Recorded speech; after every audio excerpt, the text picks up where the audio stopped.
అధిక తిరుగుబాటు, అధిక ఓదార్పు. చదవండి. యెషయా గ్రంథము 40వ అధ్యాయము 1వ వచనం.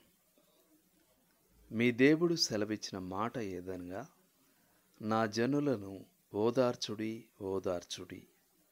యెషయా 40వ అధ్యాయము 1-2 వచనాలు. Great personalities of the old testament అనే తన ఆకట్టుకునే పుస్తకంలో యెషయా 2 కారణాల రీత్యా గొప్పవాడు అని రాశాడు విలియం శాన్ఫర్డ్ లసోర్. అతడు ఇంకా ఇలా రాశాడు. అతడు ప్రాముఖ్యమైన దినాల్లో అనగా అంతర్జాతీయ తిరుగుబాటు దినాల్లో జీవించాడు. అనేకులు పాత నిబంధనలో అతి గొప్ప పుస్తకంగా పరిగణించే పుస్తకాన్ని రాశాడు.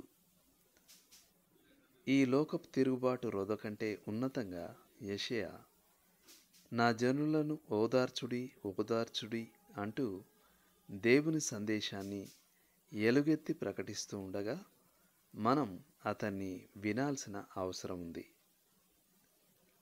ఓదార్పు అని అర్థమిచ్చే ఆంగ్ల పదం బలముతో అని అర్థమిచ్చే 2 లాటిన్ జంట పదాల నుండి వచ్చింది. యెషయా మనకు ఓదార్పు నొందుడి అని చెప్పినప్పుడు అది జాలికి సంబంధించిన మాట కాదు గాని శక్తికి సంబంధించిన మాట. దేవుని ఓదార్పు మనల్ని బలహీనపరచదు, బలపరుస్తుంది. దేవుడు మనల్ని గారాబం చేయడం లేదు, కానీ శక్తిమంతుల్ని చేస్తున్నాడు. మీరు ఊరకుండి నమ్ముకొనుట వలన మీకు బలము కలుగును. 30వ అధ్యాయము 15వ వచనం.